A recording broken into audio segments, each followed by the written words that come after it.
I sold my $15,000 wedding dress to my ex-fiancé's new bride.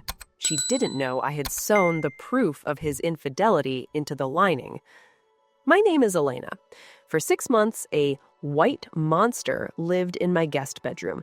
It was a custom-made, hand-stitched, $15,000 Vera Wang gown. It was ivory silk covered in thousands of micro-pearls that caught the light like fallen stars. It was supposed to be the dress I wore to marry Julian, the man I had loved since college. Instead, it became a shroud for my dignity.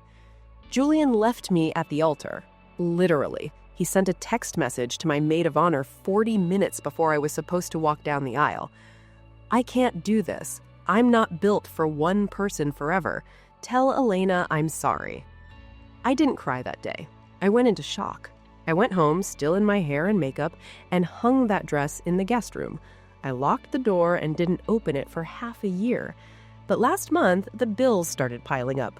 My business was struggling, and I realized that hanging on to a $15,000 reminder of my humiliation was a luxury I could no longer afford. I posted it on a high-end wedding resale site. Within 2 hours, I got a message from a woman named Claire. She was desperate. She was marrying the love of her life in 3 weeks. Her original dress was ruined by a dry cleaner, and she needed this exact model. She offered me $18,000, $3,000 more than the original price, just to secure it immediately. I should have been happy, but when she arrived at my house to try it on, I realized that the white monster wasn't finished with me yet. Claire was beautiful, in a fragile, nervous kind of way. She arrived in a black SUV with tinted windows. As she stepped into my living room, I felt a strange prickle at the back of my neck. She smelled like Lily of the Valley, the exact perfume Julian used to buy for me. "Thank you for seeing me so late," she said, her hands shaking as she touched the silk. "My fiancé, he's very particular. He saw this dress in a magazine once and said it was the only thing he ever wanted to see his bride in. I've been searching everywhere." I felt a cold chill. "Your fiancé has very specific taste," I remarked. "He's a perfectionist," she smiled, but the smile didn't reach her eyes. She stepped into the guest room to change. My best friend, Sarah, sat on the couch with me, whispering, "Elena, this is weird. Who pays more for a used dress?" "Someone with a deadline," I replied. Then Claire walked out. The dress fit her perfectly. It was like it was made for her. But as I looked at her in the mirror, I saw the ring on her finger. It wasn't just any ring. It was a 3-carat emerald-cut diamond with a unique hidden halo. The ring I designed with Julian 3 years ago. The blood drained from my face. Claire was marrying Julian. The man who left me at the altar 6 months ago had replaced me so quickly he was using the same ring and now the same dress. I didn't scream. I didn't throw her out. Sarah saw my face and realized it too. She grabbed my hand, squeezing it so hard it bruised. "Do you like it, Claire?" I asked, my voice sounding like it was coming from underwater. "I love it," she whispered. "Julian says I look like an angel in it." "Julian," she said, his name. I realized then that Claire wasn't a villain. She was a replacement part in Julian's play. He wasn't just marrying a new woman. He was trying to reshoot the wedding he skipped using a different actress in the same costume. "Tell me about Julian," I said, leaning against the doorframe. She beamed. "He's a senior partner at his firm. He's so romantic.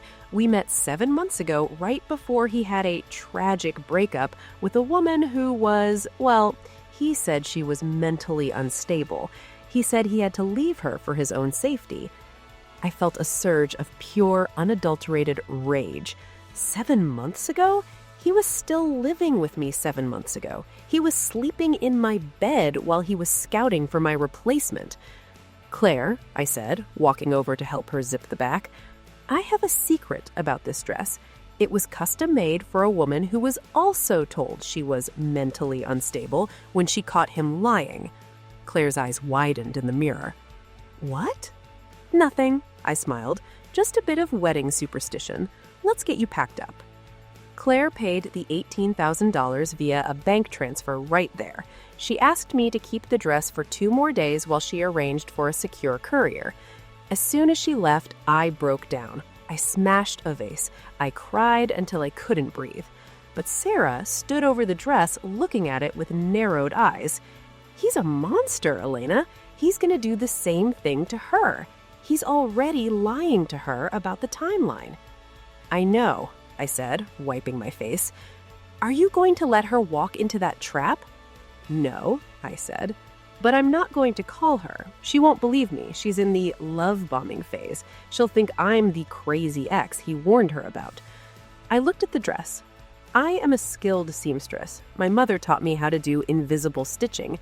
I went to my office and pulled out a folder. Inside were printouts of Julian's emails to his other mistresses, photos of him with a woman in a hotel in Vegas a week before our wedding, and, most importantly, the private investigator's report I had commissioned after he disappeared, the one that proved he had been embezzling money from his firm to pay for his lifestyle. I had kept all of it hidden away because I was too broken to use it. Until now. I spent the next 6 hours with a needle and thread. I sewed a waterproof, silk-lined pouch into the very bottom of the heavy crinoline petticoat, the part of the dress the bride has to lift to use the bathroom or to change. Inside the pouch, I placed a USB drive and a letter. The letter started with, "Dear Claire, if you are reading this, you are looking for a way out. Here is the map." The wedding day arrived. I knew where it was, the same venue we had booked, the Pierre in New York. I didn't go to the ceremony. I didn't need to see them exchange vows. I sat in a bar across the street, wearing a black dress, drinking a martini, and waiting. I knew Claire's personality. She was a checker. She would be nervous. She would eventually go to the bridal suite to adjust her makeup or take a breath. About 3 hours into the reception, I got a notification. I had set up a small GPS tracker in the lining of the dress bag, not to follow her, but to know when the dress was being moved or handled. Then my phone buzzed. It was an unknown number. It was a FaceTime request. I answered.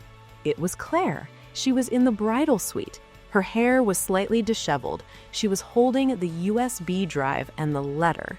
She was shaking so hard the camera was blurring. "Is this real?" she hissed. "The photos? The bank statements? The dates?" "Check the timestamps, Claire," I said calmly.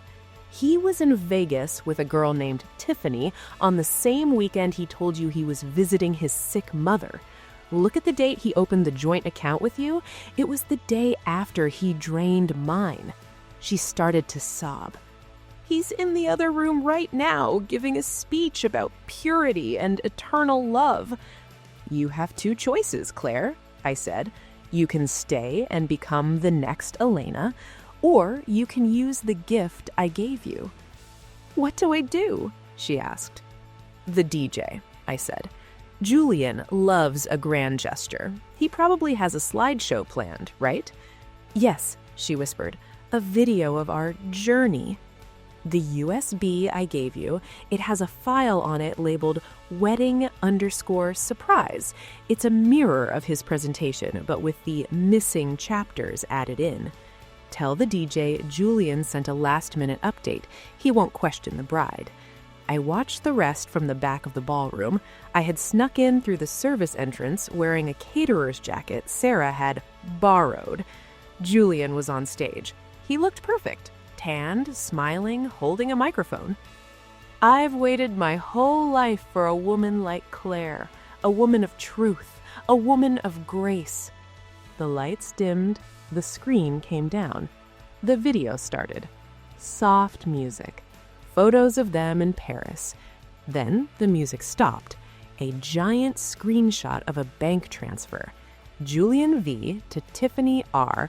$5,000. Note, for the best weekend in Vegas. Date, 2 weeks ago. The crowd gasped.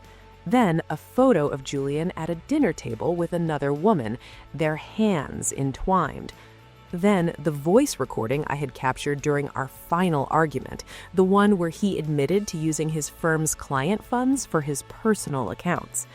Julian's face went from tanned to a sickly grayish white.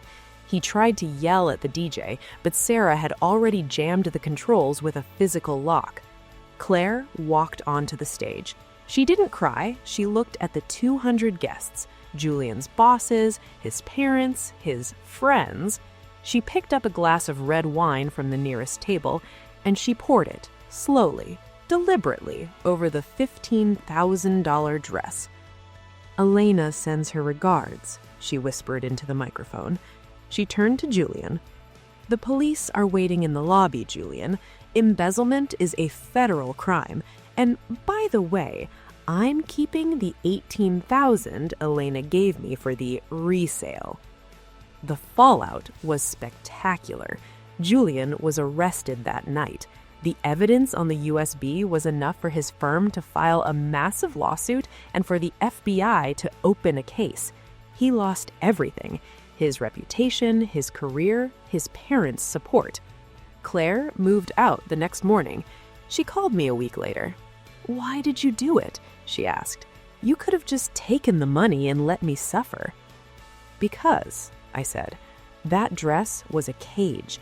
I didn't want to sell you a cage. I wanted to sell you the key."